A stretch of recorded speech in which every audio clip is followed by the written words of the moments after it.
वो अभी आपके सामने क्लियर हो जाएगी। कल हमने क्या देखा था, मतलब लास्ट क्लास में हमने क्या देखा था कि पुर्तगाली थे, अंग्रेज थे, ठीक है, फ्रांसीसी थे, फ्रांसीसियों के साथ साथ डच थे। ये चार मेजर पावर्स थी जिनके बीच में हम कहें कि मुकाबला था। मुकाबला अलग अलग कालखंड में था, वो सारी चीजें हमने देख ली थी, ठीक है ना। लेकिन फिर भी कहें कि ये इतनी सारी ताकतें थी जो कोशिश कर रही थी कि भारत को हम गुलाम बनाएंगे। इस लड़ाई के बीच से दो ताकतें सबसे आखिर में बचती हैं, ठीक है। दो ताकतें सबसे आखिर में बचेंगी जिनके बीच में मुकाबला होगा। एक तो बचेंगे हमारे अंग्रेज और दूसरे बचेंगे फ्रांसीसी, ठीक है ना, फ्रांसीसी।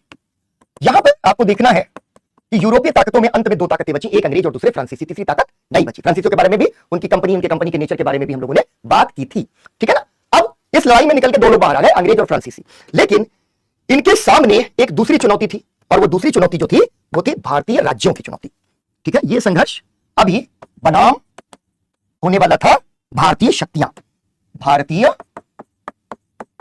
शक्तियां, ठीक है। इनके बीच में ये कंपटीशन होने वाला था। भारतीय शक्तियों में कौन कौन रहेगा? बंगाल रहेगा, ठीक है, मैसूर रहेगा, सिख रहेंगे, ठीक है ना, मेजरली ये तीन ताकतें, और मराठा रहेंगे प्लस अन्य ताकतें, जिनको निपटाने में अंग्रेजों को ज्यादा समय नहीं लगा, ठीक है, ज्यादा समय नहीं लगने वाला है। तो ये हमारी पूरी जो संघर्ष है, पूरी जो लड़ाई है, उस लड़ाई का एक मैप बन गया कि इसमें से दो टीमें निकली, अंग्रेज और फ्रांसीसी, और इनका जो अभी लड़ाई होने वाली थी वो होनी थी भारतीय शक्तियों के साथ, ठीक है, भारतीय शक्तियों के साथ। यही कहानी अब आगे बढ़ने वाली है संघर्ष की, क्योंकि हम ब्रिटिश राज की स्थापना के बारे में पढ़ रहे हैं, और यहां से सवालों के उठने की, यानी सवालों के फ्रेम होने की संभावना बहुत ज्यादा होती है, ठीक है ना। दूसरी चीज क्या है कि मेन आंसर राइटिंग जो है ना, वहां से दो मेजर सवाल हमारे निकल जाते हैं। एक तो हमने देखा कि विभिन्न यूरोपीय शक्तियों की जो आपसी प्रतिस्पर्धा है उसमें अंग्रेज विजय क्यों हुए, ये एक सवाल है जो बहुत स्ट्रॉन्ग प्रोबेबल क्वेश्चन है, यानी जिसके आने की प्रायिकता ज्यादा है। दूसरा यहां पर है, दोनों को हम लोग देखेंगे। अब इसमें आगे बढ़े इसके पहले मैं आपको वो बात समझा दूं जिसकी वजह से मैंने आज आपसे शुरुआत में टिप्पणी की। बहुत आसान है पहली फैक्ट्री को गिन लेना कि इनकी फैक्ट्री यहां बनी, इनकी पहली फैक्ट्री यहां बनी, दूसरी फैक्ट्री भी हो सकता है। अंग्रेजों के मामले में हम दो फैक्ट्री जानते हैं, अंग्रेजों के मामले में हम लोगों ने प्रेसिडेंसी नगरों के बारे में भी देखा। लेकिन कठिन सवाल अगर यूपीएससी बनाना चाहेगा तो जानते हो क्या बनाएगा, और बनाता रहा है। इस वजह से इस पर ध्यान दो कि जो कंपनियां हैं, उन कंपनियों के या जो शक्तियां हैं यूरोपीय, उनका जो सेटलमेंट्स है, उनकी जो बस्तियां हैं, उनकी जो फैक्ट्रियां हैं, वो कहां कहां पर लगी। उसमें दो तीन चीजें आपको ध्यान रखना है। रट्टा नहीं मारना है, यही मुझे आपको बार बार कहना है कि रट्टा मारने की कोशिश नहीं करनी। तो मैंने एक लिस्ट आपको दे दी है, और ये लिस्ट आपने देख ली। कोचीन में हमने बात कर ली 1500 में अस्थायी, 1503 में स्थायी, ये छोड़ दो, ये तो आपको याद ही हो गई। मैंने उसी समय फोर्ट इमैनुअल भी आपको बता दिया, कोचीन के राजा का सहयोग था, ये भी बता दिया। कालीकट सबसे पहले वास्को डिगामा पहुंचा था, 1501 में इसने कोशिश की, प्रयास किया, लेकिन वो फैक्ट्री स्थायी रूप से नहीं चल पाई, इसलिए कोचीन बन गया उनका अड्डा। और यही स्टेटमेंट दे देंगे वो कहेंगे भारत में पुर्तगाली बस्तियों के संबंध में निम्न में से कौन सा कथन सत्य है, असत्य है। और उसमें एक स्टेटमेंट दे देंगे कि वास्को डिगामा भारत पहुंचा, कालीकट पहुंचा, ठीक है, आप कहोगे हाँ ठीक है। दूसरा आप कह दोगे, वहां पर वो स्टेटमेंट दे देगा यूपीएससी कि कालीकट में बस्ती बनाने का प्रयास असफल हुआ क्योंकि पुर्तगालियों का कालीकट के राजा के साथ झगड़ा हो गया। आपको क्या, ऐसा कैसे होगा? क्योंकि एनसीईआरटी में लिखा है जमोरिन ने वास्को डिगामा का स्वागत किया, तो आप कंफ्यूज हो जाओगे। ये आपको ध्यान रखना की बात सही है, झगड़ा हुआ इसलिए गए, ठीक है ना। जमोरिन से तनाव, व्यापार स्थल, बाद में संघर्ष हुए, ये वो एम्फेसिस पॉइंट है जो प्रीलिम्स के लिए आपको देखना है, ठीक है ना। फिर उसके बाद देखो कन्नौर, दूसरा कोचीन के ठीक बाद दूसरा कौन सा ठिकाना बनाया? गोवा नहीं बना, कोचीन के ठीक बाद कन्नौर बना, ठीक है, और स्थानीय राजा के सहयोग से बना। फिर आया गोवा 1510, और फिर आखिर में इसकी भी कहानी हमने देख ली है, फिर आया बसीन। अब यहां पर मैं आपको कहूं कि जब आप पढ़ते समय समझने की कोशिश करो तो आप क्या देखोगे कि एक स्टेटमेंट यूपीएससी आपसे कह दे कि पुर्तगालियों ने अपनी अधिकांश बस्तियां मलाबार तट पर या पश्चिमी तट पर बनाई। अब आपको कह रहे ये तो हमने नहीं देखा, ये आपको देखना है, ठीक है ना। मेरे साथ क्लास पढ़ते पढ़ते ये देखना है कि ये हुआ मलाबार तट, मैंने आपको पहले भी लिखवाया है, मलाबार तट या पश्चिमी तट। अब पश्चिमी तट की ये जो फैक्ट्रियां हैं, जब आप इनको देख रहे हो तो एक बार ऐतिहासिक मानचित्रावली उठाकर उसको देखते चले जाओ, ठीक है। अब इसके बाद आगे बढ़ते हैं। इसी तरीके से डच फैक्ट्रियां, जैसे हमने पुर्तगाली कुछ महत्वपूर्ण फैक्ट्रियां देख ली, वैसे ही डच फैक्ट्रियां हैं। डचों के बारे में भी देख चुके हैं, पहला कारखाना कब बना, गेल्ड्रिया, फिर मसूलीपट्टनम, नागपट्टनम, कोचीन, चिन्नमुत्ता। अब यहां पर जो मुझे आपको बताना है कि किसी एक जगह पर जरूरी नहीं है कि किसी एक की फैक्ट्री बन गई तो दूसरे की फैक्ट्री नहीं बन सकती। दूसरी ताकत की भी फैक्ट्री यहां पर आपको दिखाई दे रही है। डचों ने भी कोचीन में जाकर के फैक्ट्री बनाई, झगड़ा भी करेंगे आपस में वहां पर प्रभुत्व जमाने के लिए, लेकिन कंफ्यूज नहीं होना है कोचीन के नाम से, ठीक है ना। अब यहां पर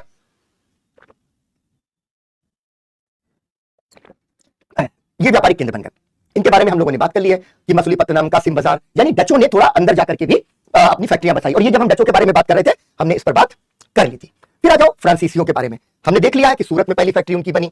दूसरी हमने पौंडीचेरी की बात की, पौंडीचेरी इनका मुख्यालय बन गया। और ये पौंडीचेरी कहां है? आपको दूसरे जो सवाल जिन पर ध्यान रखने की कोशिश करनी है, मेरे साथ यही सीख लेना है कि डिफिकल्ट क्वेश्चंस हमारे स्टूडेंट्स के गलत नहीं होने वाले, मीडियम और डिफिकल्ट, क्योंकि वहीं तक दिमाग लेके जाना है। बच्चे यूपीएससी की प्रिपरेशन का एक सीक्रेट जान लो, एक सीक्रेट जान लो। वो सीक्रेट ये है कि आपको क्वेश्चन पकड़ना आना चाहिए, ठीक है ना, ये आना चाहिए। बच्चे कोई नहीं, अनमोल, मैंने आप लोगों को, अनमोल और ये जो पापा कुमार है, मतलब मैं पापा कुमार को बार बार पापा कुमार कहते हुए कहता हूं कि जो 4-5 बच्चे कह रहे हैं, आप अपने बैच कोऑर्डिनेटर से कहो कि हम सब लिखना चाहते हैं। ध्यान रखना मेरी बात, यहां से मैंने कहा कि आपको ना प्रीलिम्स छूट रहा है कुछ, ना मेंस छूट रहा है, लेकिन मैं आपको अगर बोल बोल के डिक्टेट करके लिखवाना शुरू करूंगा तो आपकी 150 क्लासेस भी शायद कम पड़ेंगी। एक एक टॉपिक पर 150 क्लास करेंगे हम लोग, ठीक है ना। फैक्ट इतना सारा है, या तुम कह दो फैक्ट पे छोड़ दूं, जैसे बहुत सारे लोग छोड़ भी सकते हैं। कितनी सारी यूट्यूब जो है ना, आपके पड़े हुए वीडियोस देख लीजिए जाकर के, पीपीटी चलती है, जम जम जम। देखो, तैयारी करना और तैयारी का एहसास करना, ये दोनों अलग बातें। मेरी बात ध्यान से सुन लो, कोई भी कमेंट में एंटरटेन नहीं कर रहा, ठीक है ना।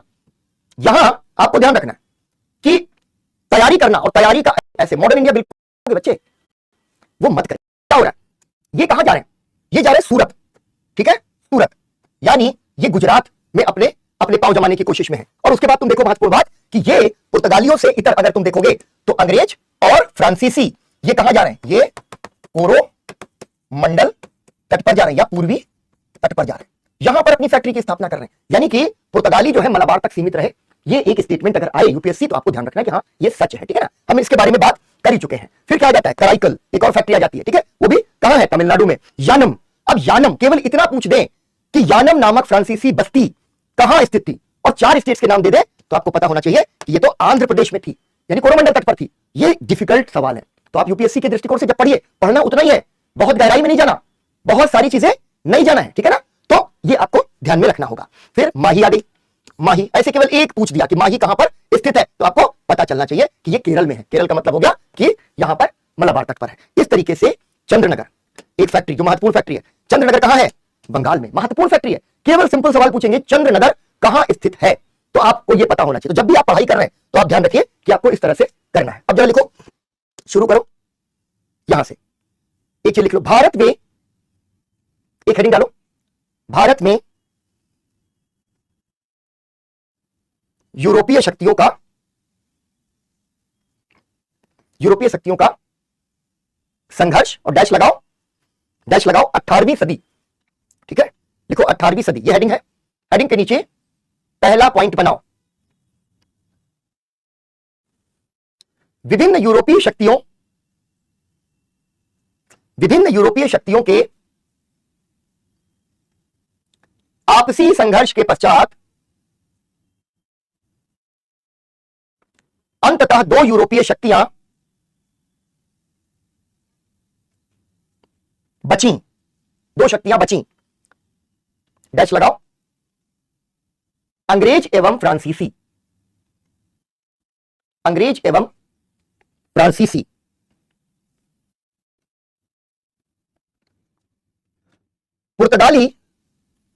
पुर्तगाली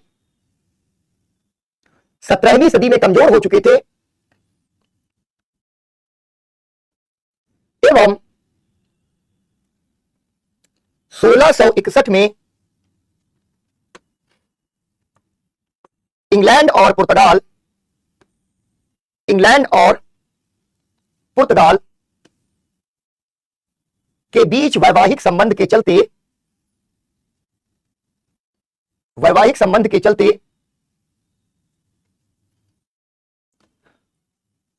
उनकी शत्रुता समाप्त हो गई,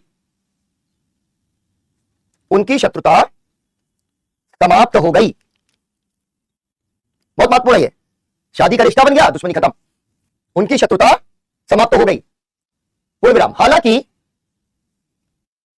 हालांकि तब तक एक साम्राज्यवादी शक्ति के रूप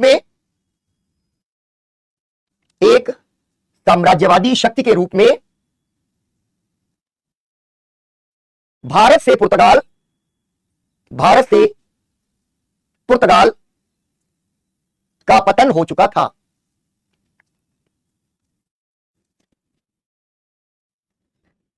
पूर्ण विराम। इसी प्रकार डचों ने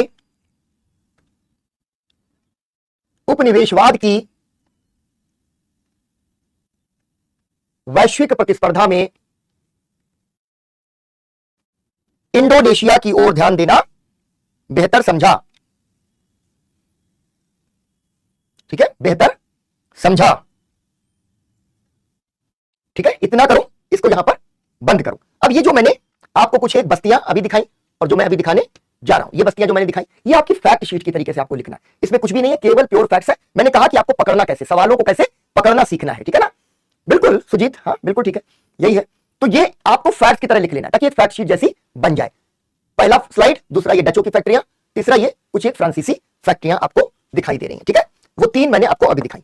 अब एक लिस्ट जो प्योर फैक्ट शीट है, जिसके लिए आपको कहीं भागना ना पड़े, इसलिए मैं बार बार कह रहा हूं कि आप कहीं मत भागो। इसके बाद में ये पढ़ोगे, इसके साथ पीडब्ल्यू का स्टडी मटेरियल अगर पढ़ना आप चाहोगे तो उसको पढ़ लोगे, दैट इज ऑल, खत्म। उसके बाद आपको कुछ करने की जरूरत मॉडर्न इंडिया में नहीं है। तो ये जो महत्वपूर्ण चीज है कि एक फैक्ट शीट जैसी मैं आपको यहां पर दे रहा हूं, इसकी भी जगह आप छोड़ दीजिएगा कि भारत में यूरोपीय शक्तियों की अन्य प्रमुख फैक्ट्रियां। और यहां पर हमने क्या किया कि वो फैक्ट्रियां जो पहले भी डिस्कस कर चुके हैं, जैसे सूरत, तो वहां पर देखो अंग्रेज भी हैं, डच भी हैं, फ्रांसीसी भी हैं। सूरत बहुत महत्वपूर्ण है, अगर सवाल आ जाए, ठीक है, नहीं ये सवालों को क्या करना प्रिया, ये इसीलिए मैं अवॉइड कर रहा हूं कि या तो मैं ये सब छोड़ता चला जाता और या मैं इसको समझाता कि ये क्यों महत्वपूर्ण है या इसको कैसे पढ़ो। कल को किसी किताब में तुमको ऐसी फैक्ट शीट मिल जाएगी, तुम रटने लगोगे। रटना नहीं है बच्चे, केवल ध्यान से देखना है, वही मैं कह रहा हूं। तो तुम क्या कर सकते हो कि इसकी प्रिंट आउट निकलवा लो, इसकी एक जीरोक्स निकलवा लो, इसकी कोई जीरोक्स निकलवा लो और इसको यहां चिपका दो। आज थोड़ा सा अगर टाइम मिलेगा तो मैं आपको थोड़ा और सिस्टमेटिकली नोट्स बनाने की बात बताऊंगा कि कैसे आप अपने नोट्स बनाओ। इस तरीके के साइंटिफिक नोट्स बना लो कि आपकी मेहनत कम हो। मेहनत को कम रखना है, परिणाम ज्यादा हो। ठीक है, तो अब आ जाओ, मैंने क्या कहा कि ये फैक्ट शीट हम क्यों दे रहे हैं, अलग अलग तरीके से आपको क्यों दिखा रहे हैं, यही सवाल है जो पकड़ने। पीडब्ल्यू ओनली आईएएस के जो स्टूडेंट्स हैं, जो हमारा बैच है, उसकी खास बात यही होनी चाहिए और हमारी कोशिश ये है कि सवाल जो है ना हम आपको ऐसे तैयार कर दें कि आप बाकियों से अलग। हमारा रिजल्ट देख लो, इसी वजह से तुम, इसी वजह से रिजल्ट देख लो, कितना अच्छा रिजल्ट अभी आ रहा है और कोई झूठ नहीं बोल रहे हैं हम। सबसे बड़ी बात यह है कि इन जगहों पर तो फॉल्स क्लेम्स बहुत सारे होते हैं, लेकिन हमारी क्लास जो इसीलिए डिफरेंट है। क्यों?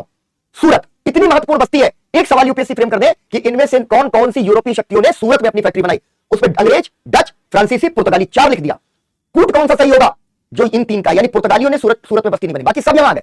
ठीक है, लिख लो बेटा, तो बहुत ही अच्छी हो रही है। ठीक है ना, बहुत अच्छी बात है। अगर लिख लेते हो, नहीं लिखते हो तो इसका प्रिंट आउट लो, वहीं पे चिपका दो। नोट्स तुम्हारे बहुत ही अलग तरीके के होने चाहिए। तो एक ये बात होगी जो तुमने देख लिया। इसी तरीके से जैसे मसूलीपट्टनम बहुत इंपॉर्टेंट बस्ती है, आपको पता होना चाहिए, अंग्रेज भी गए, डच भी गए। ठीक है, तो यहां पर आपको इस तरीके के सवाल निकालने। बंगाल में हुगली, अंग्रेज, डच, फ्रांसीसी। चूंकि आपने शाहजहां के संदर्भ में पुर्तगाली पढ़ा है तो आपको लगेगा पुर्तगालियों ने बस्ती नहीं बनाई, उसको लूटमार का अड्डा बनाया। ये छोटी छोटी बारीकियां जो आपको बाकी अभ्यर्थियों से अलग और बहुत आगे खड़ी कर देंगी। ठीक है ना, तो ऐसे हमने एक छोटी अलग फैक्ट शीट भी आपके लिए बनाई है यहां पर, जिसको आप देख लीजिएगा। बंबई सीक्वेंस अगर पूछे, ठीक है, सीक्वेंस अगर पूछे कि बंबई पर सबसे पहले नियंत्रण किसका है, तो पुर्तगालियों का है, उसके बाद अंग्रेजों का है। ठीक है, स्टेटमेंट बना करके दे दिया जाए तो वैवाहिक संबंधों वाली बात यहां पर कम से कम हम लोगों ने 4-6 बार कर ही ली है। तो क्या हुआ, हमारी फैक्ट शीट की मेहनत यहां बच गई। अब सोचो जरा, अगर ये 5 से 6 मैं पूरी की पूरी जो स्लाइड्स हैं इनको बोल के आपको लिखवाने लगता तो आज की क्लास और कल की क्लास दोनों चली जाती। और इसमें कुछ ऐसा है नहीं, आपको सिर्फ इसे नोट कर लेना है अपनी डायरी के अंदर या इसका प्रिंट आउट निकलवा करके उसको लिख लेना है। ठीक है, अब आ जाओ फिर से महत्वपूर्ण चीज पर, इसको वहीं पर तुमने डाल देना है। अपना जो भी टॉपिक है, मॉडर्न इंडिया की जो भी बुक बना रहे हो उसमें उसके आखिरी में ये पेजेस चिपका दोगे तब भी काम चलेगा। अब हमने क्या कहा, 2 शक्तियां बची और 2 शक्तियों में हमें पहले से मालूम है कि हमारा मैच फिक्स है। हमारा मैच फिक्स है मतलब जब हम हिस्ट्री पढ़ रहे हैं तो हमको पता है कि इस पूरी लड़ाई में जीता कौन। ठीक है, इस पूरी लड़ाई में जीते अंग्रेज, ये हमको पता है। और यहां पर, ठीक है, यहां पर हमें ध्यान देना है। पूरी फैक्ट शीट आएगी बच्चे, जो पुराने वाले मैंने कहा, जिस दिन मैंने कहा कि मैं फैक्ट शीट अपनी दूंगा तुमको, तो उस दिन के बाद मुझे लगा कि मैं सब दूंगा, तुम कंफ्यूज हो गए, इसलिए हर क्लास की फैक्ट शीट अभी ले लो। जो 4-5 क्लासेस बची थी उनकी मैं कंपाइल करके अलग से दूंगा तुमको। ठीक है, एकदम आराम से। ये अब एक तरफ हमने क्या बचा कहा, एक तरफ बचा यूरोपियों के बीच में फ्रांसीसी और दूसरी तरफ हमने कहा बची भारतीय शक्तियां। समस्या क्या है कि अंग्रेज जब लड़ेंगे, अंग्रेज जब फ्रांसीसियों से लड़ेंगे तो वो केवल और केवल 2 यूरोपीय शक्तियों के बीच का संघर्ष लड़ रहे होंगे, इससे ज्यादा कुछ नहीं होगा ना। 2 शक्तियों के बीच संघर्ष हो रहा है कि बेटा हमारी ज्यादा चलेगी हिंदुस्तान में कि तुम्हारी ज्यादा चलेगी। यहां पर क्या है, इनसे राज्य की स्थापना नहीं हो रही, यानी फ्रांसीसियों को अगर ये पराजित करेंगे, ठीक है, फ्रांसीसियों को पराजित कर राज्य नहीं बनेगा, राज्य नहीं बनेगा। क्या बनेगा, व्यापारिक सर्वोच्चता। और भारतीय शक्तियों को अगर पराजित करते हैं तो राज्य बनाने की संभावनाएं, ठीक है, संभावनाएं। इसी के बीच में क्या हो जाएगा, झूलते झूलते अंग्रेज भारत के अंदर जो है अपने साम्राज्य की स्थापना कर देंगे। अब एक हेडिंग जरा डालो और लिखो आंग्ल फ्रेंच युद्ध, आंग्ल फ्रेंच युद्ध एवं आंग्ल फ्रेंच युद्ध एवं अंग्रेजों की सफलता के कारण टेक्निकल टर्म लिखना होगा, नहीं तो मात्रा गलत लिख देंगे। मतलब बेटा क्या टेक्निकल टर्म्स किस जगह पर तुम कह रहे हो टेक्निकल टर्म्स, थोड़ा बात पूछो तो मैं बताऊं। एवं अंग्रेजों की विजय के कारण, पहला बुलेट पॉइंट लिखो, फ्रांसीसियों के साथ अंग्रेजों की प्रतिस्पर्धा, फ्रांसीसियों के साथ अंग्रेजों की प्रतिस्पर्धा, व्यापारिक सर्वोच्चता, व्यापारिक सर्वोच्चता का संघर्ष था। ठीक है, का संघर्ष था। किसी भी यूरोपीय शक्ति को हराकर, किसी भी यूरोपीय शक्ति को हराकर अंग्रेज भारत में राज्य स्थापित करने का अधिकार,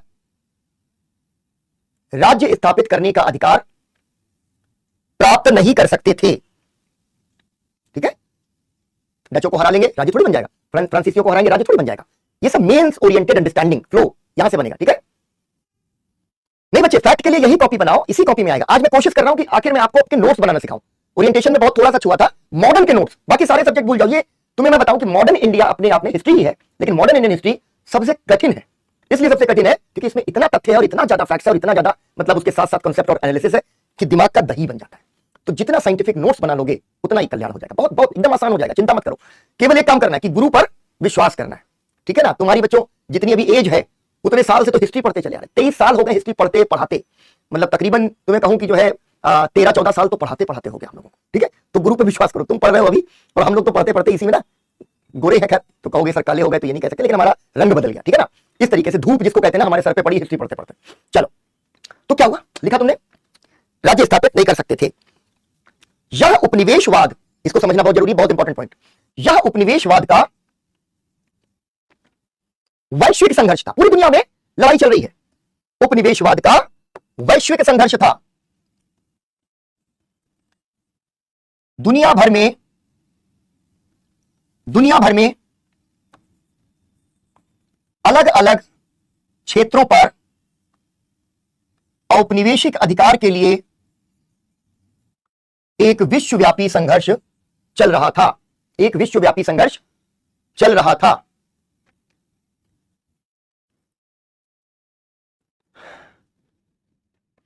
अंग्रेज और फ्रांसीसी अमेरिका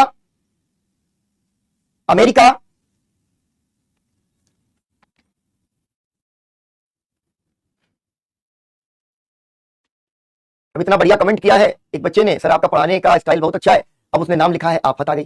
ठीक है ना, हाँ आफत आ गई, तुमने बहुत अच्छा कमेंट किया। अरे नाम बदल लो बच्चे, ठीक है, नाम बदल लो। श्वेता भी यही लिख रही है। ठीक है ना, स्टोरी पढ़ाएंगे। अभी कहानी किससे शुरू कहाँ हुए, अब तो आए हो ना फॉर्म में, अब जरा कहानी किससे का टाइम मिलेगा, तभी तो कहानी किससे होंगे। अभी रुको, अभी तो सूखी सूखी हिस्ट्री चल रही है। ऐसी कहानियां तुमको सुनाऊंगा कि उसके बाद ना तुम अपने दोस्तों को और अपने जूनियर्स को बिठा बिठा के कहानियां सुना रहे हो हिस्ट्री में। चलो, तो अभी मैंने क्या कहा, ये अंग्रेज और फ्रांसीसी पूरी दुनिया में उपनिवेशों के लिए संघर्ष कर रहे थे, पूरी दुनिया में उपनिवेशों के लिए संघर्ष कर रहे थे। भारत में अंग्रेजों और फ्रांसीसियों का संघर्ष भी इसी विश्वव्यापी संघर्ष का हिस्सा था, इसी विश्वव्यापी संघर्ष का हिस्सा था।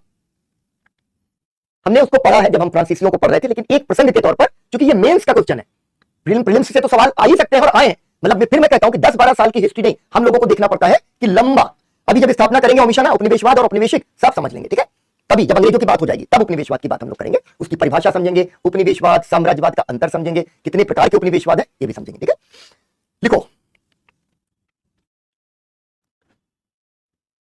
भारत में इनके संघर्ष का, अच्छा अमेरिका के बाद, हाँ इनके बीच जो संघर्ष था उस पर एक सेंटेंस में बोल रहा था।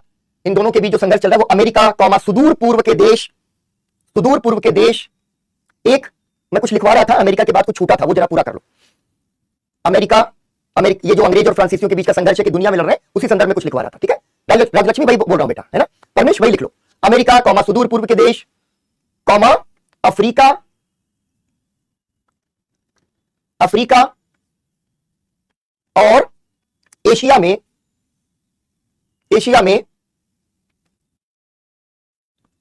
उपनिवेशों की स्थापना, मुकर्रम राजलक्ष्मी वही बोल रहा हूं बेटा, ठीक है, उपनिवेशों की स्थापना करने के लिए प्रयासरत थे। इतना लिख करके फिर उस पॉइंट पर आ जाओ जो मैं अभी लिखवा रहा था। ये तो छूटा वाला पॉइंट था जो पूरा किया है। अब लिखो, भारत के भीतर दक्षिण भारत में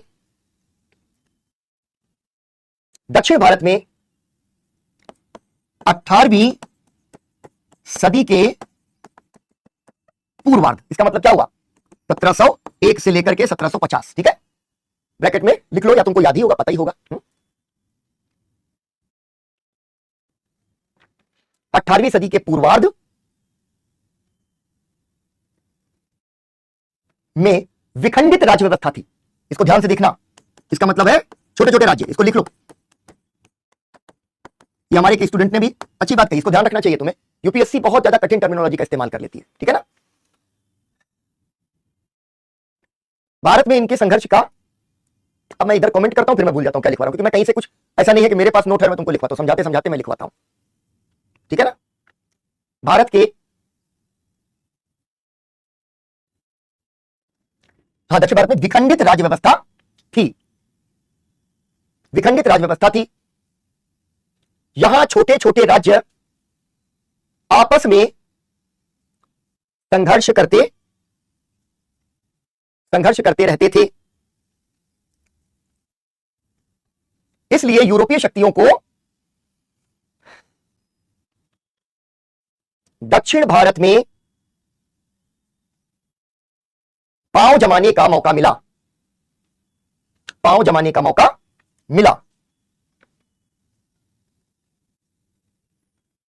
अगला पॉइंट लिखो, बंबई और मद्रास प्रेसिडेंसियों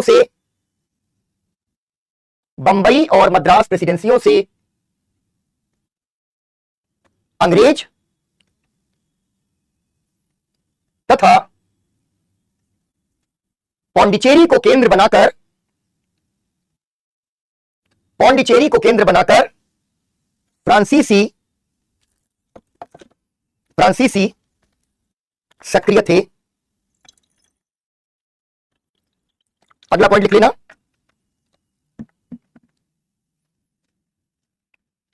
डुप्ले ने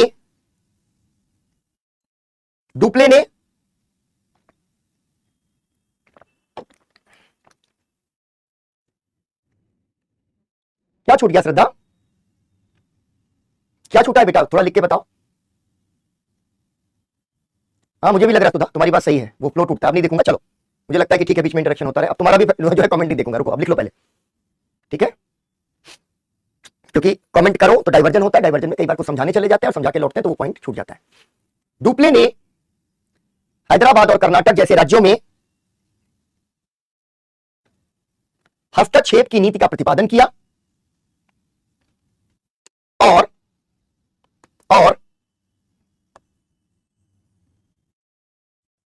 दक्षिण भारत अंग्रेज और फ्रांसीसी प्रतिस्पर्धा का अड्डा बन गया, ठीक है, अड्डा बन गया। अब देखो, एक है ये हैदराबाद, ठीक है, हैदराबाद का निजाम बहुत फेमस है, हैदराबाद की बिरयानी बहुत फेमस है, ठीक है, बिरयानी खाने वाले जानते होंगे, हैदराबादी, मुरादाबादी, ये कई तरीके की बिरयानियां होती हैं, तो उसमें हैदराबादी बिरयानी सबसे ज्यादा हैदराबाद को फेमस करती है। तो हैदराबाद है, कुल मिलाकर के ये वो राज्य है जो हमने देखा था कि मुगलों से टूट कर राज्य बना था, ठीक है ना। तो टूट कर जब राज्य बना तो अलग हो गया, लेकिन धीरे से हमने ये भी देखा था कि इसी के अंदर से एक और राज्य बन गया था, यानी हैदराबाद के जो अधीन हुआ करता था लेकिन टूटकर स्वतंत्र हुआ, वो कर्नाटक था, ठीक है, कर्नाटक था। क्यों लिख रहा हूं, ध्यान रखना है कि ये जो है कर्नाटक है, कर्नाटक और कर्नाटक में अंतर है।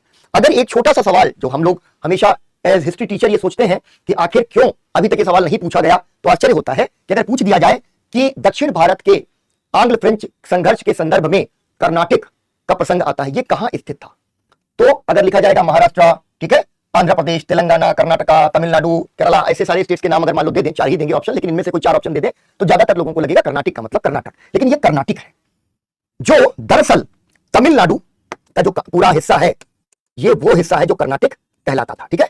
इसी तरीके से एक छोटा सा जो सवाल है वो बड़ा महत्वपूर्ण सवाल कभी भी बन सकता है, ये एक गलियारा हुआ करता था उड़ीसा का एक गलियारा, उस गलियारे को कहते थे उत्तरी सरकार। ये उड़ीसा के 4 जिले थे, ठीक है, उड़ीसा के 4 जिले। तो जब आप दक्षिण भारत में आंग्ल फ्रेंच प्रतिस्पर्धा पढ़ रहे हैं तो आपने क्या किया, आपने क्या किया यहां पर कि ये देखा कि कर्नाटक है और ये उत्तरी सरकार है। उत्तरी सरकार क्या है इसका प्रसंग बाद में आएगा, लेकिन यहां पर डुप्ले क्या करता है, डुप्ले जो फ्रांसीसी है और ये डुप्ले एक कर्नाटक और दूसरे हैदराबाद, इसमें एक नीति लाता है जिसको कहते हैं हस्तक्षेप की नीति। हस्तक्षेप की नीति, ये राज्य आपस में लड़ रहे हैं। यहां क्या हो रहा है, यहां पर हो रहा है उत्तराधिकार संघर्ष, हैदराबाद में और कर्नाटक में उत्तराधिकार संघर्ष, आपस में लोग जूझे मरे जा रहे हैं। और इसमें जो है इस उत्तराधिकार संघर्ष के बीच में डुप्ले कहता है कि जब 2 बिल्लियां लड़ रही हैं तो क्यों ना बीच में घुसे और अपने लिए कुछ फायदा उठा करके आ जाए। तो डुप्ले अपना पक्ष बना लेगा। तो डुप्ले क्या करेगा, डुप्ले प्लस अपना एक गुट बना लेगा। अभी हम उसको देखते हैं। अभी केवल इतना ध्यान रखो कि डुप्ले गुट बनाएगा कहां, प्लस कर लेगा हैदराबाद में एक पक्ष चुन लेगा, ठीक है, केवल इतना समझो अभी। और प्लस ये कर्नाटक में एक पक्ष चुन लेगा। किसी के ऊपर ये दांव लगा रहा है। जैसे ही इन्होंने देखा अंग्रेजों ने कि डुप्ले तो यहां पर कोई खेल रचा रहा है, वैसे क्या करेंगे, तुरंत ये दोनों आपस में एक दूसरे से, जहां पर देख लो हम भी खेलेंगे नहीं तो खेल बिगाड़ेंगे। जब तुम लोग जो है छोटे हो गए, अरे चांदनी भूलता नहीं हूं, बुला दिया जाता हूं, इतना सारा चैट होता है, किसी ना किसी चैट पे मैं रिस्पॉन्ड कर जाता हूं। मिश्रा सत्यम सही कह रहे हो यार, नहीं करूंगा रिस्पॉन्ड तभी बात बनेगी। तुम्हारे कमेंट्स को की दर घटानी पड़ेगी, उस पर से मुझे ध्यान हटाना पड़ेगा, वरना ये कभी नहीं होगा पूरा, ठीक है। तो यहां क्या होता है, जैसे बचपन में हम लोग खेलते थे और अगर किसी को खेलने से मना कर दो तो वो कहता था हम भी खेलेंगे नहीं तो खेल बिगाड़ेंगे। अंग्रेजों और फ्रांसीसियों का पूरी दुनिया में यही झगड़ा चला है, तो यहां भी चल रहा है। अब जैसे ही डुप्ले ने अपना पक्ष बनाया, वैसे ही अंग्रेज जो है इन जगहों पर अपना पक्ष बना लेंगे। अंग्रेज क्या करेंगे, वो भी हैदराबाद में एक पक्ष चुन लेंगे और प्लस कर्नाटक में एक पक्ष चुन लेंगे, ठीक है, एक एक पक्ष दोनों जगह इन्होंने चुन लिया। तो क्या हुआ कि लड़ाई चल रही है उत्तराधिकार की किन्हीं राज्यों के अंदर, उनके अंदर एक तरफ अंग्रेज डुप्ले बैठ गया, फ्रांसीसी बैठ गए, दूसरी तरफ से अंग्रेज, यानी अखाड़ा बन गया, ठीक है। अब एक पॉइंट लिखो, इसी के आगे पॉइंट लिखो, वो तो तुमने लिखा हैदराबाद कर्नाटक वाला। डुप्ले की इस नीति ने, अगला पॉइंट लिख लो, डुप्ले की इस नीति ने अंग्रेजों को इस संघर्ष में बिल्कुल बिल्कुल वही गुंजेश चादा साहब, न खेल अब न खेले देव, अंग्रेजों को इस संघर्ष में खींच लिया, अंग्रेजों को भी इस संघर्ष में खींच लिया और परिणाम स्वरूप दोनों के बीच 3 आंग्ल फ्रेंच संघर्ष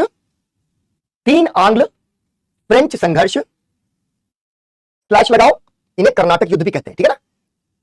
3 आंग्ल फ्रेंच संघर्ष स्लैश कर्नाटक युद्ध, ब्रैकेट में लिखना 1746 से 1763 के बीच, 1746 से 1763 के बीच, ब्रैकेट क्लोज, लड़े गए। बच्चे ध्यान क्या रखना, एक तो हम मेंस के दृष्टिकोण से तो हम लोग लिख ही रहे हैं पूरा, वो लड़ाई हम लोग देखेंगे, लेकिन उसके हिसाब साथ साथ हमें प्रीलिम्स के दृष्टिकोण से देखना सवाल उठते कैसे।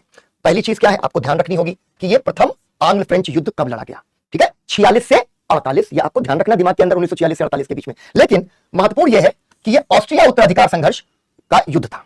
ऑस्ट्रिया उत्तराधिकार, अभी क्या हुआ, हमने क्या कहा, ये पूरी दुनिया में लड़ रहे हैं और पूरी दुनिया में लड़ रहे हैं, तो वहां क्या होता है, ऑस्ट्रिया एक देश है, ठीक है, उस समय एक साम्राज्य हुआ करता था, उस साम्राज्य में उत्तराधिकार का संघर्ष हुआ, वहां उत्तराधिकार का संघर्ष चल रहा है और यहां भी अगला अगला झगड़ा चल रहा है, ठीक है ना, आपस में। अभी पूरी तरीके से कूदे नहीं है। पहली लड़ाई कहां से होगी, ऑस्ट्रिया में यह तय होना है कि कौन राजा बनेगा। तो जैसे हमने कहा कि यूरोप के अंदर भी ये लोग सक्रिय हैं।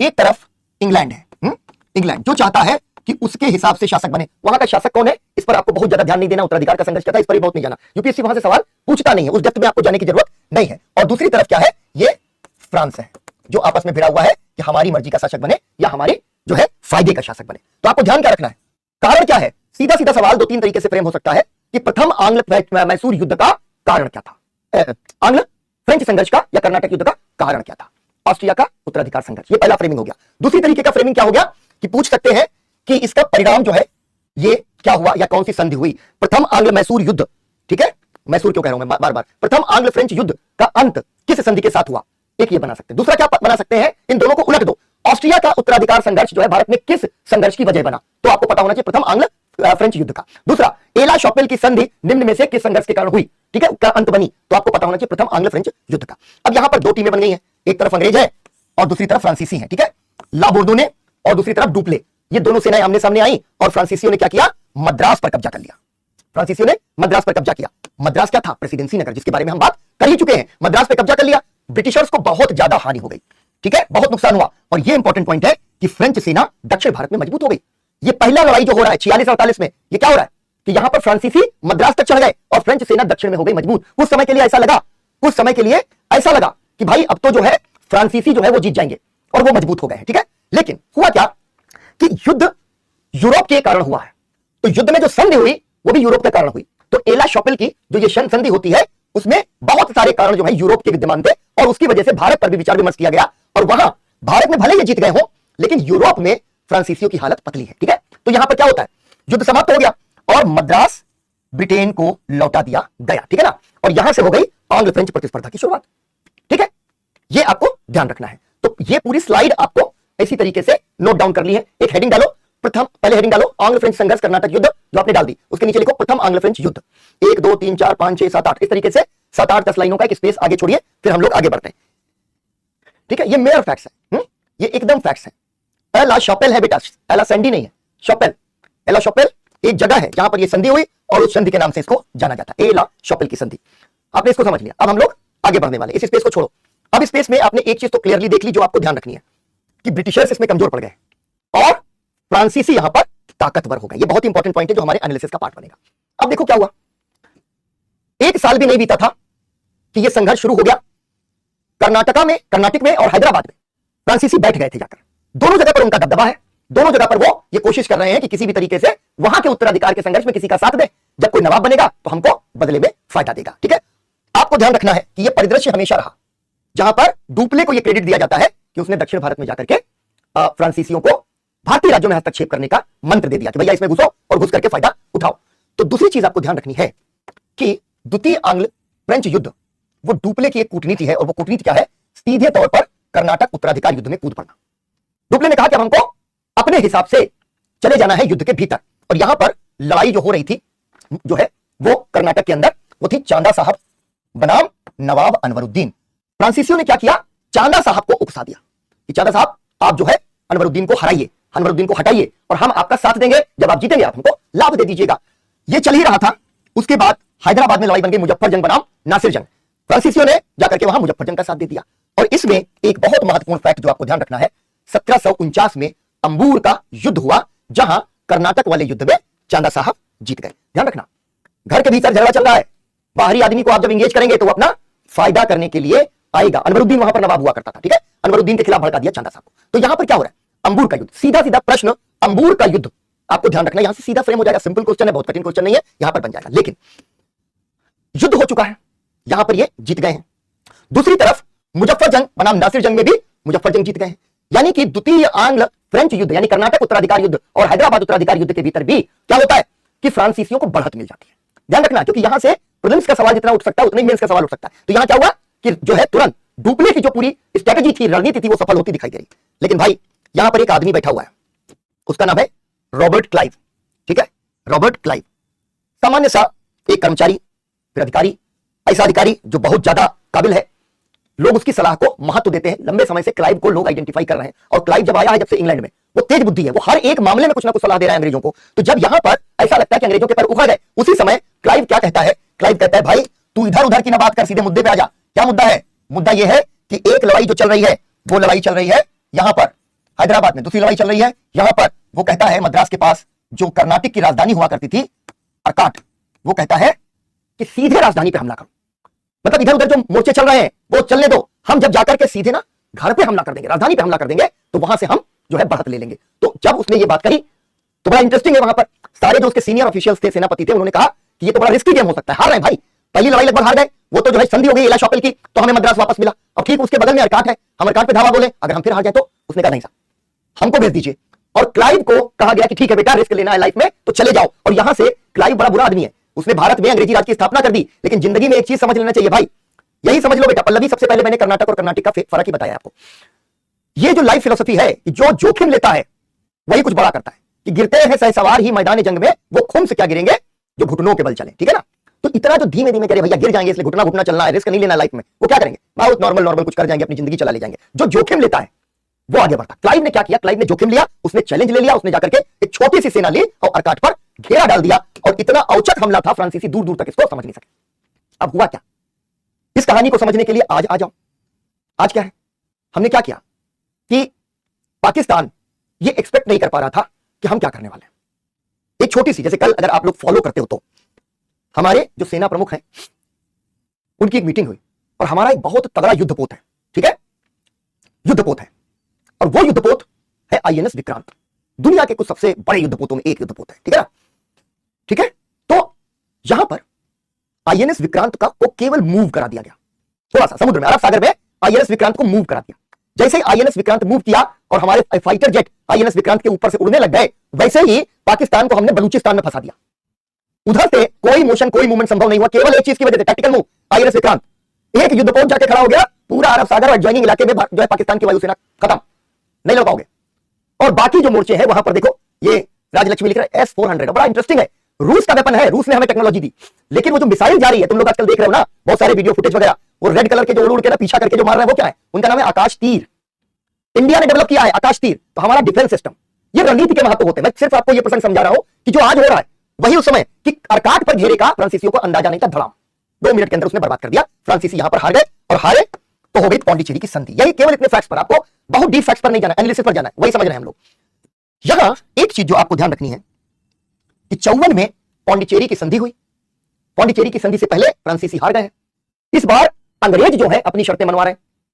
यह युद्ध विश्व में नहीं लड़ा जा रहा, यह युद्ध केवल भारत में लड़ा जा रहा है, अंग्रेजों और फ्रांसीसियों के बीच। इसलिए सारा जो है ना मामला, जो प्रथम आंग्ल फ्रेंच युद्ध और द्वितीय आंग्ल फ्रेंच युद्ध में अंबूर तक जो लीड ले ली थी डुप्ले ने, वो घप से जो है यहां पर आकर पंचर हो गई। क्लाइव ने पंचर कर दी, और क्लाइव ने पंचर की, उससे ज्यादा पंचर कर दी खुद उनकी सरकार ने। और यही सवाल है, अभी यहां से 2 सवाल निकलते हैं, जिसका पहला क्लू मैंने दे दिया कि जो विखंडित राजव्यवस्था या विखंडित राजतंत्र कि दक्षिण भारत में राजनीतिक अस्थिरता है, दरबार में आपसी कलह है, संघर्ष है, छोटे छोटे राज्य हैं, एक दूसरे के विरुद्ध संघर्ष रहता है। और दूसरी चीज जो आ जाती है कि आखिर अंग्रेज क्यों जीते और फ्रांसीसी क्यों हारे। अंग्रेजों के जीत के जो कारण है उनमें से अधिकांश फ्रांसीसियों की हार के कारण, ठीक है ना। तो यहां पर डुप्ले की वापसी हो जाती है, और यहीं पर वो गुत्थी छुपी है जो अभी मैं आपको लिखवाऊंगा तृतीय आंग्ल फ्रेंच युद्ध देखने के बाद। फिर क्या हुआ कि मामला तो यहां निपट गया। अंग्रेजों ने जो बढ़त ली थी, फ्रांसीसियों ने जो बढ़त ली थी वो छूट गई, अंग्रेज अब हावी हो गए। अब क्लाइव ने क्या किया, क्लाइव बहुत तगड़ी बुद्धि है भाई, देख लो, बहुत बहुत जबरदस्त। क्लाइव ने कहा कि यहां पर जब एक बार फ्रांसीसियों को दबा लिया है तो अभी को जगह जगह मारेंगे। अब कहां मारेंगे भैया, अब एक फ्रांसीसी बस्ती जो है चंद्रनगर है बंगाल में, और वो जो है चंद्रनगर पे कब्जा कर लेता है, जाकर के चंद्रनगर पे कब्जा कर लेता है। यहां का दबाव यहीं पर सीमित नहीं रहेगा, ऊपर भी ले जाएगा, ठीक है ना, ऊपर तक ले जाएगा। और वहां पर एक युद्ध होता है जो युद्ध कहलाता है, जो दक्षिण भारत में दोनों सेनाओं के बीच में हुआ, वॉन्डी वॉश का युद्ध 1760। इस युद्ध को याद कर लीजिए, क्योंकि यह वो युद्ध है जहां से फ्रांसीसियों का सितारा भारत में डूब जाता है, और यह तय हो जाता है कि भारत पर अंग्रेज राज करेंगे, फ्रांसीसी नहीं करेंगे। और यहां एक अंग्रेज जनरल है आयर कूट, और जिसने एक फ्रेंच था लाली, लाली लिपस्टिक हमारे यहां कहा जाता था एक जमाने में, ठीक है ना, लाली लिपस्टिक। तो लाली लिपस्टिक लगा के फ्रेंच यहां पर आए हमारे, और आयर ने कूट कूट के उनको मारा है, ठीक है, वॉन्डी वॉश के युद्ध में। एक सवाल यही कि किस युद्ध में फ्रांसीसियों की भारत में निर्णायक हार हुई, निर्णायक हार हुई, वॉन्डी वॉश का युद्ध। दूसरा, किसने जो है आयर कूट ने लाली को हराया, या कहीं कहीं लल्ली भी लिख देते हैं कुछ किताबों में, कुछ पुरानी किताबों ने, ठीक है, उसको लाली को लल्ली लिखते हैं, ठीक है, तो इसको ध्यान रखना। और यहां पर क्या हुआ कि पेरिस की संधि करनी पड़ी, क्योंकि अंग्रेजों ने बढ़कर के पांडिचेरी तक अधिकार कर लिया। आपको पता है कि आखिर में केवल पांडिचेरी ही बचा, इसके अलावा कुछ नहीं बचा फ्रांसीसियों के पास। और फ्रांसीसी इसीलिए 47 के बाद 54 तक कहां बैठे रहे, पांडिचेरी में। तो पांडिचेरी पर जब हमला हो गया और अंग्रेज जीत गए, तो पेरिस में जाकर के संधि हो गई दोनों के बीच, और यह तय हो गया कि भारत से अब जो है फ्रांसीसी अपना बोरिया बिस्तर जो है बांट लेंगे, ठीक है। अब जरा इस पर आ जाओ, ये तीनों के लिए यहां पर एक चीज देख लो, जहां पर आपको थोड़ा सा एक ध्यान देने की जरूरत है कि फ्रांसीसी पूरी तरीके से भारत से गए किस संधि के माध्यम से, किस संधि के माध्यम से, पेरिस संधि। तो इसको थोड़ा सा देख के हम लोग आगे बढ़े, क्योंकि जहां से निर्णायक पराजय हो गई उसको हमें ध्यान रखना चाहिए। अब देखो, हमारे किसी स्टूडेंट ने कहा भी कि सर 7 वर्षीय युद्ध बता दिया। ये 7 वर्षीय युद्ध जानते हो क्यों महत्वपूर्ण था? इसलिए महत्वपूर्ण था क्योंकि इसने भारत में अंग्रेजी राज का सितारा डुबा दिया, फ्रांसीसी का सितारा डुबा दिया। समय देख लो, 1757 से 63। 1757 को तुम कैसे याद करते हो? प्लासी के युद्ध से। 1757 को बंगाल में प्लासी हो जाएगा, और उसी समय लगभग तृतीय आंग्ल फ्रेंच युद्ध भी शुरू होगा, और 7 साल भारत में भिड़े रहेंगे, लेकिन इनकी कहानी खत्म हो जाएगी 1760 में। दूसरी चीज, केवल द्वितीय आंग्ल फ्रेंच युद्ध ऐसा है जो भारतीय कारण से लड़ा गया, पहला और तृतीय आंग्ल फ्रेंच युद्ध कैसे लड़ा गया? विदेशी कारणों से, ठीक है। तो आखिरी चीज इसमें देखो, फिर हम लोग लिखने चलेंगे। पेरिस की संधि 1763, ये क्या है? 7 वर्षीय युद्ध, 7 इयर्स वॉर, 56 से 63 के अंत में हुई, ठीक है। पेरिस की संधि या खत्म हो गई। और ये जो युद्ध है, इसमें कहा जाता है इसको कि ये विश्व का पहला वैश्विक युद्ध है। क्यों? क्योंकि इसके अंदर कई सारी जो शक्तियां हैं वो है, लेकिन ये मूल रूप से तीन देशों के बीच में संपन्न होता है। तो पेरिस की संधि पर एक सीधा प्रश्न प्रीलिम्स एग्जामिनेशन में भी आ सकता है। ठीक है, तो इसलिए आपको ध्यान रखना है कि ब्रिटेन, फ्रांस और स्पेन तीनों इस संधि में शामिल हैं। ठीक है, और 63 में संधि हुई। पहला वैश्विक युद्ध। क्यों? क्योंकि ये केवल यूरोप में नहीं लड़ रहे हैं, यूरोप में ये युद्ध चल रहा है, लेकिन भारत में भी लड़ रहे हैं। दुनिया में जहां जहां पर अंग्रेज और फ्रांसीसी एक साथ थे, हर सब जगह वहां पर वो लड़ लिए। ठीक है, और ये पूरा युद्ध मूल रूप से जो लड़ा जा रहा था वो उपनिवेशों पर प्रभुत्व जमाने के लिए लड़ा जा रहा था, जो आपको पेरिस संधि के बारे में याद रखना है। एक चीज कि इसकी जो है संधि की प्रमुख शर्तें क्या है।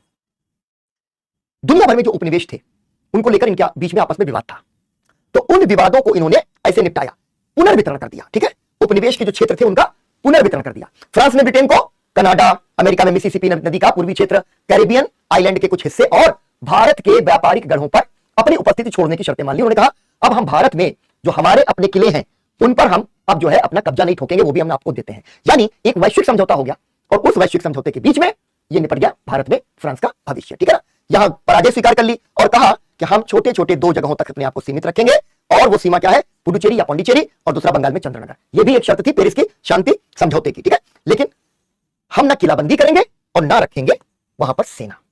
यहीं से तय हो गया कि भारत पे अब ब्रिटेन राज करेगा। फैक्चुअल इंफॉर्मेशन ये हो गई। अब जरा उनका स्पेस तुमने छोड़ दिया ना, मैं एक बार फिर से दिखा दूं। प्रथम आंग्ल फ्रेंच युद्ध, द्वितीय और तृतीय आंग्ल फ्रेंच युद्ध, और फिर पेरिस की संधि। इसका स्पेस छोड़ो और हेडिंग डालो, हेडिंग डालो। आंग्ल फ्रेंच युद्धों का विवरण, कोलन लगाओ ऐसे। ठीक है, ऐसे कोलन लगाओ। अंग्रेजों की विजय और फ्रांसीसियों की पराजय। ठीक है, ये ध्यान रखना, जो विखंडित राजतंत्र उसका रेफरेंस ले लो। यूपीएससी की टेंडेंसी ये नहीं है कि एक प्रश्न को वो दोबारा पूछे, केवल यही समझना था जो मैंने आपको समझाया कि विखंडित राजतंत्र है, छोटे छोटे राज्य आपस में लड़ रहे हैं। खास रेफरेंस किसका है? हैदराबाद और कर्नाटक का रेफरेंस है, और उसी के बीच में डुप्ले घुसा और घुस के उसने हमें बर्बाद कर दिया। ठीक है ना, वो घुसा तो अंग्रेज घुसे तो तीन संघर्ष हुए, 3 लड़ाइयों के बाद कहानी हो गई। तो विखंडित राजतंत्र वाली बात उतनी रखो। अब वो 50 साल बाद अगर यूपीएससी कहीं उसको रिपीट करे तो करे, अब नहीं करेगी। अब जहां से सवाल जो है आपको दिमाग में रखने हैं, जहां से कोई भी नया सवाल फ्रेम हो सकता है, उसको ध्यान रखो। जहां तक हमने लिख लिया था उसके बाद 3 युद्ध हो गए। पहली चीज लिखो, प्रथम एवं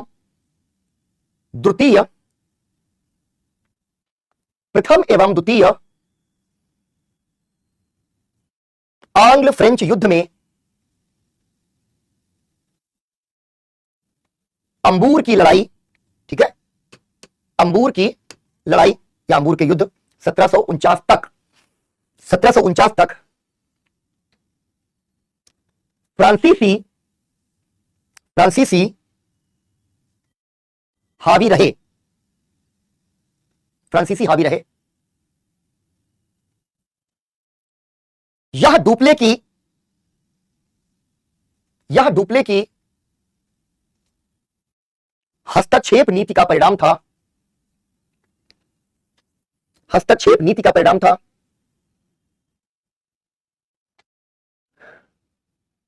हैदराबाद और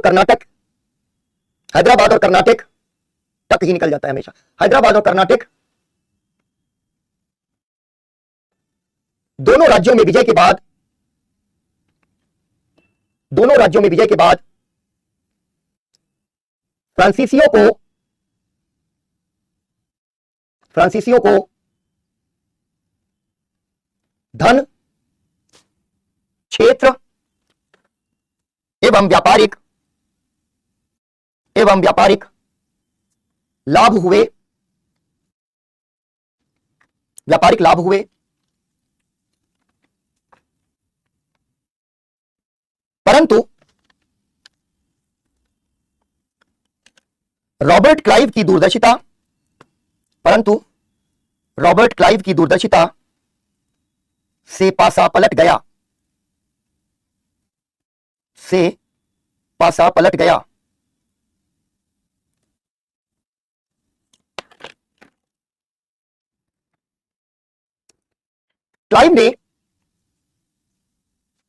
क्लाइव ने कर्नाटक की राजधानी पर हमला इसलिए किया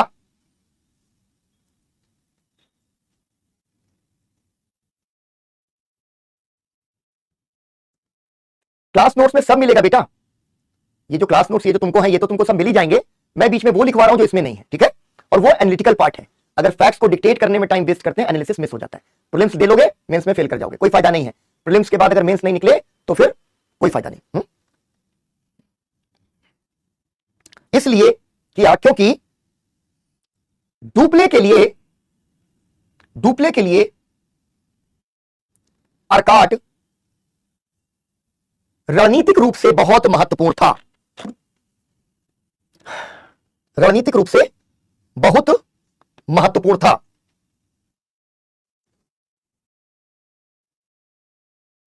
पांडिचेरी के बाद अगर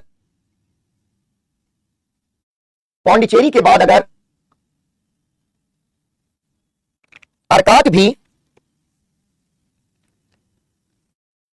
डुप्ले के नियंत्रण में रहता, देखो पापा कुमार हमारा जो कह रहा है कि सर अब मजा आ रहा है, आएगा मजा, आखिर तक इतना मजा होगा ना कि एकदम तुम्हारे ना फुलझड़ियां छूट जाएंगी। ठीक है, चलो।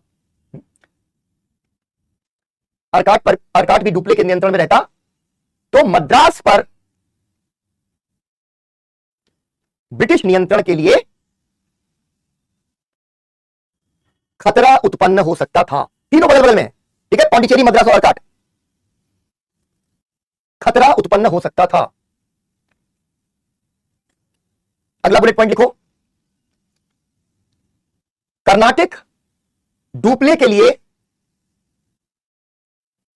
सबसे बड़ी प्रयोगशाला बन गया,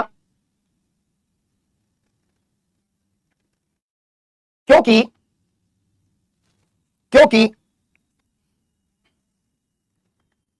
उसने फ्रांसीसियों के सामने घुटने टेक दिए थे।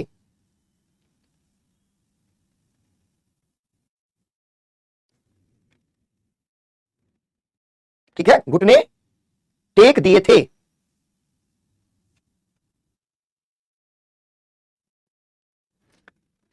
डुप्ले ने सहायक संधि के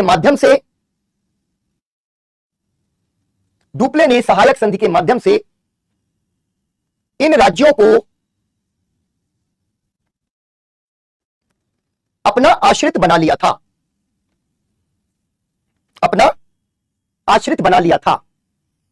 अब तुमको समझ में आ रहा होगा कि अब क्लाइव ने आर्काट पे घेरा डाल दिया तो ऐसा क्या तूफान हो गया, इस वजह से तूफान मच गया। तूफान क्या मचा, ठीक है। अब अगला पॉइंट लिखो,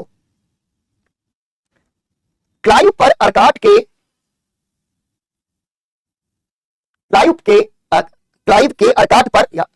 पर क्लाइव के आकस्मिक हमले से सीधे पौंडीचेरी खतरे में आ गया।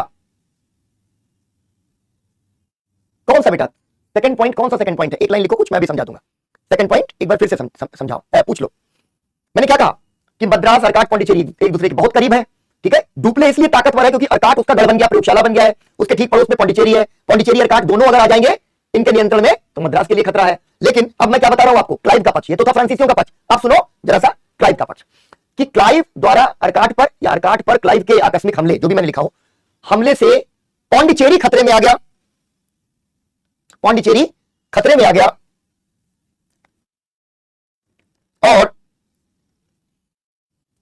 और वहां हुई पराजय के बाद, यानी आर्काट वहां हुई पराजय के बाद फ्रांसीसी शीघ्र ही पौंडीचेरी भी हार गए, ठीक है, शीघ्र ही पौंडीचेरी भी हार गए। अब इतनी बात समझ लो, मैं यहां समझाई देता हूं कि देखो आर्काट, मद्रास, पौंडीचेरी, ठीक है, सब अगल बगल स्थित, सारा लड़ाई मद्रास के आस पड़ोस हो रही है, ऐसी समझ लो तुम। अगर पौंडीचेरी और आर्काट, पौंडीचेरी पहले से फ्रांसीसियों का मुख्यालय है, आर्काट जो पहले से ही उनका आश्रित बन गया है, वहां पर अगर फ्रांसीसी मजबूत रहेंगे तो मद्रास में अंग्रेजों की सुरक्षा कौन करेगा? अब क्या हुआ कि जब आर्काट पर हमला कर दिया क्लाइव ने, तो पहले जहां मद्रास को डर था कि हम पर हमला हो जाएगा, मद्रास ने आर्काट पे हमला किया, अब पौंडीचेरी को डर हो गया, यानी फ्रांसीसियों को डर हो गया कि हम पौंडीचेरी खो देंगे। और यही वो दबाव था जिससे फ्रांसीसियों के हाथ पर फूल गए, ठीक है ना, हाथ पर उनके फूल गए। तो यहां पर एक ये चीज आपको ध्यान रखनी है। अब इसके हम लोग आगे बढ़ गए कि आगे बढ़कर के क्या कह रहे हैं, अगला पॉइंट लिखो, फ्रांस में लुई 16वां, अब यहां पर क्या हो रहा है, कि हमने बहुत शुरुआत में आपको एक फर्क बताया था, उसको समझ लो, जो अभी मेन फर्क बन जाएगा। जो अंग्रेज ईस्ट इंडिया कंपनी है, ठीक है, ईस्ट इंडिया कंपनी है, और जो फ्रांसीसी ईस्ट इंडिया कंपनी है, उन दोनों का एक मूलभूत फर्क क्या था वो आपको पता है। ये क्या थी? ये जो है संयुक्त पूंजी कंपनी, ठीक है, संयुक्त पूंजी कंपनी। इस पर किसका अधिकार था? शेयर धारकों का, शेयर धारकों का अधिकार है। कंपनी के पर किसका अधिकार होता है? जिसके उसमें शेयर होते हैं। और ये जो कंपनी है ये क्या है? सरकारी कंपनी है। सरकारी कंपनी पर किसका अधिकार है? राजा का अधिकार है। राजा के संग दिक्कत क्या होती है? राजा शक्तिशाली भी हो सकता है, राजा कमजोर और बेवकूफ भी हो सकता है, ठीक है ना, ठीक है, बेवकूफ भी हो सकता है। तो अभी क्या है कि यहां पर ईस्ट इंडिया कंपनी में व्यापारी है, अपने व्यापारिक हित के लिए कुछ भी करने को तैयार। दूसरी तरफ फ्रांसीसी ईस्ट इंडिया कंपनी सरकारी कंपनी, राजा कौन है? लुई 16वां। फ्रांस में इस वक्त लिखो, फ्रांस में इस वक्त लुई 16वां शासक था, जो बेहद कमजोर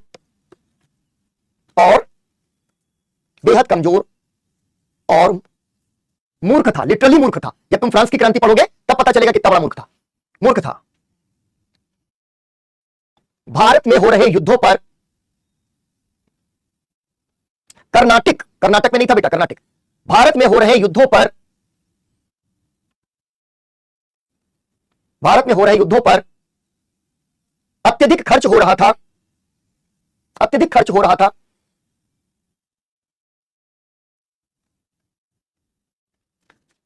और दुनिया भर में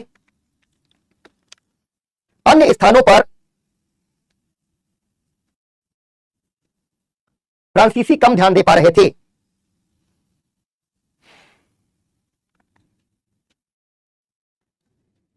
पूर्ण विराम, चूंकि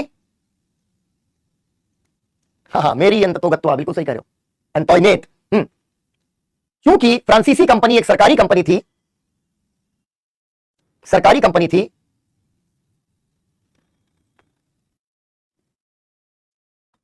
उसने डुप्ले को तत्काल वापस बुला लिया, जबकि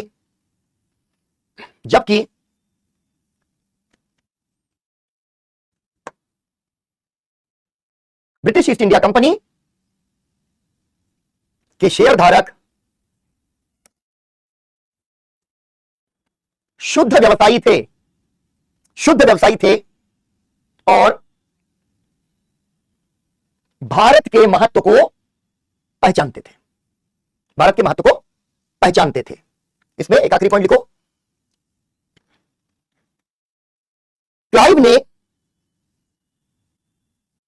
क्लाइव ने इस स्थिति का फायदा उठाकर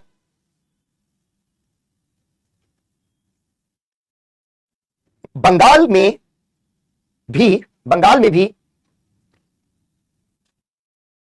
फ्रांसीसियों पर दबाव बनाने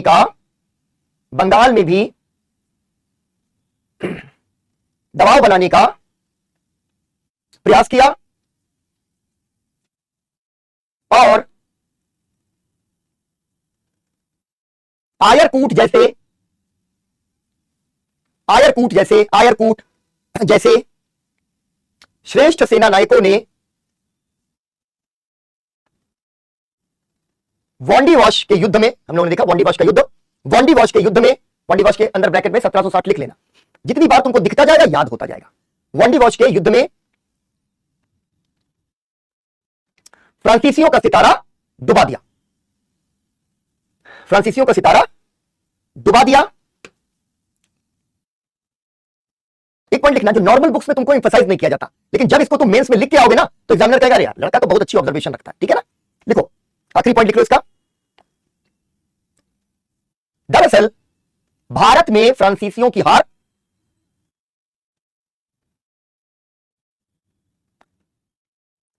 फ्रांस के राजा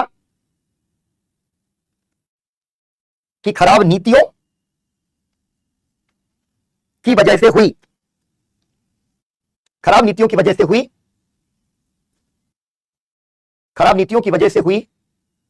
क्योंकि उसकी नीतियों के कारण ही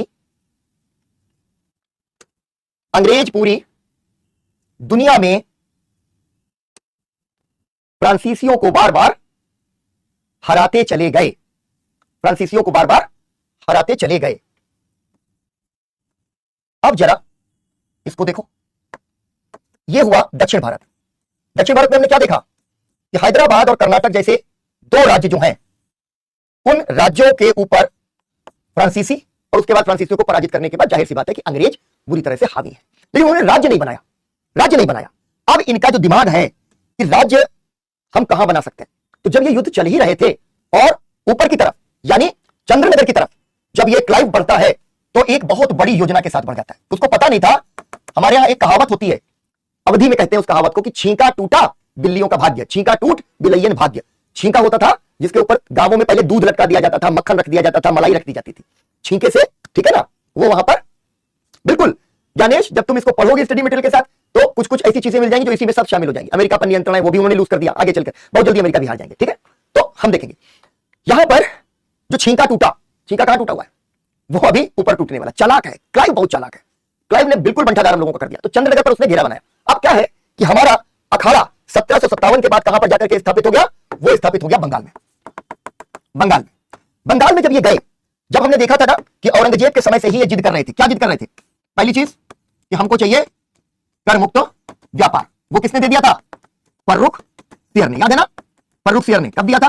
1717 में। लेकिन कर मुक्त व्यापार से क्या होता?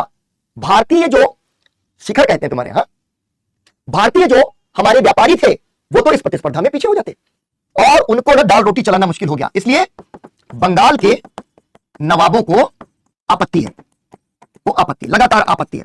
वो क्या कह रहे हैं कि ये फरमान वरमान नहीं, कर मुक्त व्यापार हम नहीं करने देंगे। एक चीज पहला।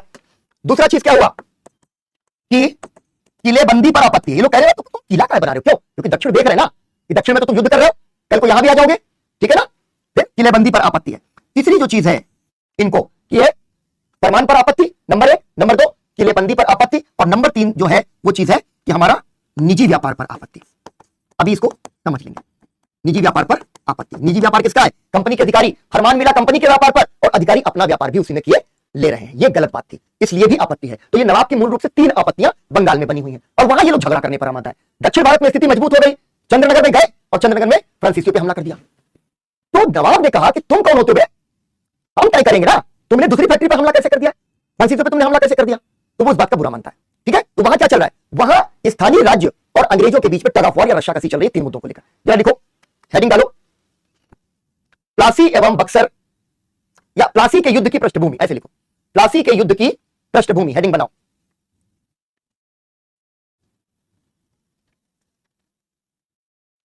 पहला पॉइंट लिखो, फर्रुख सियर के फरमान ने, फर्रुख सियर के फरमान 1717 ब्रैकेट में लिख लेना। फर्रुख सियर के फरमान ने, और ये आप लोग लिख चुके हैं इसलिए इसको डिटेल नहीं करवा रहा हूं। फर्रुख सियर के फरमान ने बंगाल में शाही खजाने पर बहुत बुरा प्रभाव डाला था। टैक्स किसको मिलता है? टैक्स राज्य को मिलता है। मुक्त व्यापार हो गया, बंगाल को टैक्स ही नहीं आ रहा है। बंगाल समृद्ध राज्य है, इतना ट्रेड हो रहा है, राज्य को टैक्स नहीं आ रहा है। बंगाल के राजस्व पर या खजाने पर बहुत प्रतिकूल प्रभाव डाला था। साथ ही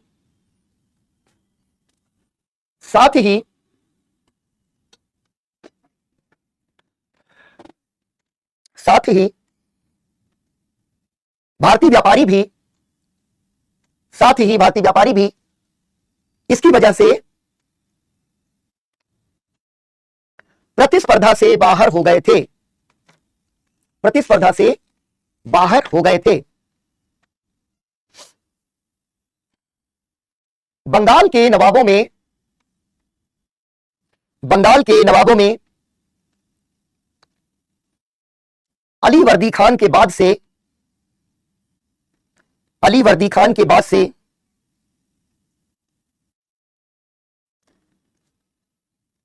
आपत्ति उठनी शुरू हो गई थी। आपत्ति उठनी शुरू हो गई थी। सिराजुद्दौला तक आते आते यह तनाव, अभी पता चलेगा सिराजुद्दौला कब आया। सिराजुद्दौला तक आते आते यह तनाव चरम पर पहुंच गया। चरम पर पहुंच गया और अब बंगाल संघर्ष का अखाड़ा बन गया। अभी वैसे वापस लौटेंगे, ठीक है। आपके लिए जो फैक्ट शीट, जिसको जितना चाहो मेच्योर करते चले जाओगे। पुरानी शर्तों पर व्यापार करो। 56 में शासक बन गया सिराजुद्दौला, 56 में शासक बना। उसने कहा भाई पुरानी शर्तें यानी जो फरमान है उसको हम नहीं मानते, तो मुगलों के समय यानी फर्रुखसियर से पहले की शर्तों पर हम व्यापार करने देंगे, किलेबंदी करने नहीं देंगे। वजह क्या है? भारतीय व्यापारी जो है बुरी तरीके से प्रभावित होते चले जा रहे हैं। अंग्रेज नहीं मानते। जब अंग्रेज नहीं मानते तो सिराजुद्दौला अपनी सेना लेकर जाता, कासिम बाजार पर कब्जा कर लेता और बड़ी आराम से जो फोर्ट विलियम यानी कलकत्ता पर भी कब्जा कर लेता है 20 जून 1956 यानी अभी प्लासी नहीं, प्लासी 57 है, ये पहले की परिस्थिति है। 20 जून 1756 को वहां पर अंग्रेज जो है पराजित हो जाते हैं, फोर्ट विलियम पर कब्जा हो जाता है, अलीनगर की संधि हो जाती है। मटेरियल है, ठीक है, अलीनगर की संधि हो जाती है। अलीनगर की संधि जो है वो प्लासी की संधि नहीं है, प्लासी से पहले की संधि है। इसलिए क्रोनोलॉजी के हिसाब से भी आपको ध्यान रखना चाहिए कि फोर्ट विलियम पर कब्जा, अलीनगर की संधि। कठिन सवाल अगर बनाते हैं तो कभी ऐसे बना सकते हैं। ये जो हुआ मामला, इसी में घटना घट गई जिस घटना को कहते हैं ब्लैक होल ट्रेजेडी, ठीक है। अंग्रेजों ने इसका पूरी दुनिया में बहुत हल्ला मचाया। जिस दिन इसने फोर्ट विलियम पर कब्जा किया ना, उसी दिन ये घटना हुई। हुआ क्या कि 146 अंग्रेज पकड़े गए, सैनिक थे, अधिकारी थे, सबको पकड़ाया। छोटा कमरा था 14 गुणे 18 फीट का, उसमें सबको बंद कर दिया। और बंद करके ना 146 आदमी 14 गुणे 18 फीट की कोठरी में है, तो बहुत वजहों से मर सकते हैं, ठीक है। दम बहुत वजहों से घुट सकता है, आप समझ सकते हैं। इतनी गर्मी बंगाल के अंदर, दम घुट रहा है लोगों का, भीड़ है, उसमें जो है बड़ी हालत खराब हो गई। लगभग सब मर गए, दम घुटने से बचे खाली 23। इस कमरे को अंग्रेजों ने बाद में कहा कि यह ब्लैक होल था, हमारे इतने लोगों को निकल गया। एक साहब हुआ करते थे हॉलवेल नाम से, ठीक है, जॉन हॉलवेल, वो भी इसी में बंदी थे। ये बाहर आए तो इन्होंने आकर के बहुत रोना मचाया, हाय बहुत हमारा, हमारी आंखों के सामने अंग्रेज मर गया। तुमको तो ना पटक पटक के उस जमाने की तो पॉलिटी ही अलग थी, तुमको तो जो किया उसने सही किया। तुमने जो है जो भारतीयों के साथ बाद में किया उसकी तुलना में तो कुछ भी नहीं था, या दुनिया में जो तुमने अत्याचार किया उसकी तुलना में कुछ नहीं था। हॉलवेल ने इसका वृत्तांत सुनाया, पूरी दुनिया के अखबारों में इसने छाप दिया अंग्रेजों ने कि अंग्रेज भारतीयों ने इतना बड़ा जुल्म हम पे कर दिया है। जुल्म जब कर रहा है तो क्या करेगा, क्या हम बदला लेंगे, तो बदला भी लेने की बात करने लगे, ठीक है। और अपनी सैन्य कार्रवाइयों को उचित ठहराने लगे कि भारत के लोग इतने जुल्मी हैं, ठीक है। अब क्या हुआ कि इसी के बाद में ये जो है तैयारी करने लग गए कि अब हमको करना क्या है, लड़ाई लड़नी है, सैन्य हस्तक्षेप हमको करना है। इनको सैन्य हस्तक्षेप में दो चीजें पता, ठीक है, सैन्य हस्तक्षेप करना है। इसके बाद इन्होंने तय कर लिया, और उसमें एक चीज तो थी भ्रष्टाचार। भ्रष्टाचार में क्या कर रहे हैं, नवाब के अधिकारियों को खरीद लो भाई, और ये बिकने को तैयार बैठे, को इनको प्रलोभन दिया, ठीक। और खुला या खुली आक्रामकता, यानी कि अब हम भारतीय राज्यों के सामने झुकेंगे नहीं। दक्षिण भारत में देख ही रहे कि भारतीय राज्यों में कोई ताकत वाकत रह नहीं गई है, ठीक है ना। तो इसलिए अब खुली आक्रामकता की नीति अपना रहे हैं। और उस खुली आक्रामकता की नीति में क्या होता है, प्लासी का युद्ध। प्लासी जो है दरअसल पलाशी हुआ करता था। तुमने पलाश के फूल सुना होगा, पलाश के फूल, तो पलाश के फूल इस इलाके में बहुत जो है होते थे, इस वजह से इसको पलाशी कहते थे। अंग्रेजों ने सबका नाम खराब कर दिया, ठीक है ना। तो यहां पर क्या है, पलासी प्लासी हो गया। एक छोटा सवाल कभी भी आ सकता है, किस जिला में स्थित है, मुर्शिदाबाद जिले में स्थित है, और भागीरथी नदी के किनारे करीब 150 किलोमीटर पड़ता है। 23 जून 1757 को यह घटना घटित हुई। क्योंकि यह घटना थी, युद्ध तो था नहीं, घटना क्यों थी ये आप सबको पता ही है, लेकिन फिर भी बता देता हूं, ठीक है। एक क्लाइव आ गया, क्लाइव के साथ साथ आ गया वॉटसन। ये दोनों दक्षिण भारत से फिर से वापस आ गए मदद लेकर के, कर्नल वॉटसन और रॉबर्ट क्लाइव। और दूसरी तरफ सिराजुद्दौला के साथ छोटी सी फ्रांसीसी सेना भी है। ध्यान रखना, स्टेटमेंट बेस्ड क्वेश्चन कभी भी प्लस से आ सकता है, इसलिए ध्यान रखना इसको।